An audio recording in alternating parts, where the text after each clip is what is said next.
Bonjour à tous et bienvenue sur Développement Facile. Dans le cours précédent, vous avez commencé à aborder un concept fondamental du framework Bootstrap 3, c'est le système de grille.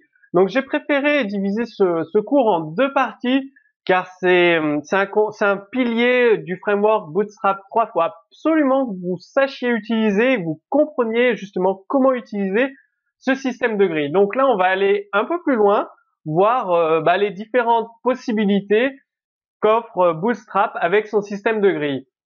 Donc, comme je vous l'ai dit, vous pouvez imbriquer des grilles, donc une grille principale pour toute votre page et une autre grille ici, par exemple, pour le contenu de votre page et une autre grille ici pour votre zone widget si vous êtes sur un blog. Donc, comme d'habitude, vous avez la grille principale qui est divisée en 12 colonnes et les grilles secondaires qui sont chacune divisées en 12 colonnes.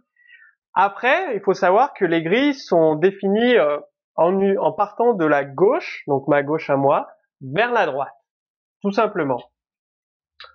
Donc, comme je vous l'ai dit, Bootstrap 3, il dispose de plusieurs classes qui vous permet justement d'afficher du contenu ou de le masquer en fonction du type de périphérique. Si vous êtes sur un ordinateur de bureau, vous pouvez afficher tout votre contenu. Par contre, si vous êtes sur un écran réduit, ça peut être intéressant de masquer certaines grilles de votre site web pour permettre une meilleure lisibilité pour votre internaute. Bien, vous avez des champs hidden et visible qui permet d'indiquer à Bootstrap est-ce que cette grille sera visible ou non en fonction du type de périphérique. Je vous ai mis un exemple de code source sur votre écran. Donc, classe toujours call-md pour les ordinateurs de bureau, XS pour les smartphones, le nombre de colonnes, et vous rajoutez hidden-xs, c'est-à-dire on va masquer cette div sur les smartphones, tout simplement. Donc, zone 2, elle sera masquée sur les smartphones. Par contre, elle sera affichée pour les tablettes et pour les ordinateurs de bureau. Donc, c'est vraiment très très pratique. Je vous montre un exemple de code source justement. Donc, dans la première partie, toujours le CSS justement pour afficher ce système de couleurs, de zones en couleurs. Donc, div row avec, ça c'est pour le CSS, content.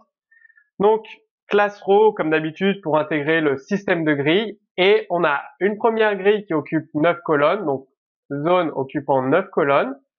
Et une deuxième grille, donc deuxième row, avec 3 colonnes XS. Rappelez-vous, XS, c'est les smartphones. 3 colonnes pour les smartphones. Et sur les périphériques de bureau MD Medium Device, il y a un espace de une colonne. Espace de une colonne. Et donc, 5 colonnes zone de contenu, 3 colonnes pour le widget.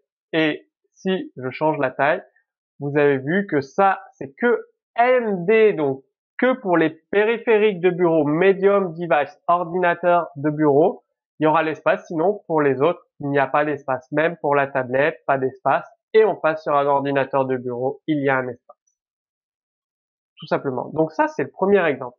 Deuxième exemple, avec une partie cachée. C'est le même principe. Si vous avez compris comment utiliser offset, eh bien, la partie cachée, hidden-xs, vous allez cacher cette zone uniquement sur les smartphones extra small device. Donc, 1, 2, 3, la zone qui va disparaître, donc périphérique de bureau, elle est là, tablette aussi. On passe sur un smartphone, elle disparaît sur les smartphones. Tablette, ordinateur de bureau, tablette, smartphone, elle disparaît, tout simplement. Donc vous avez vu la puissance du framework Bootstrap.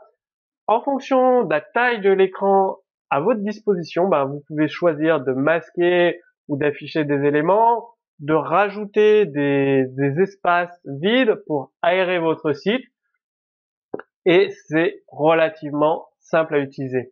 Comme d'habitude, posez-moi vos questions donc sous le cours vidéo. Vous retrouverez le code source complet également directement sous cette vidéo. Et je vous invite dès maintenant à regarder la deuxième vidéo. Donc la deuxième vidéo, il y a soit une icône, une bannière, une image au-dessus de cette vidéo cliquable, Ou alors, cette vidéo, elle va afficher un lien. Donc, juste quand la vidéo va terminer, elle va afficher un lien. Et ça va vous amener vers une deuxième vidéo qui va vous permettre d'aller beaucoup plus loin avec le framework Bootstrap 3. Donc, je vous invite à consulter cette deuxième vidéo. Et moi, je vous dis à tout de suite, justement, dans la deuxième vidéo.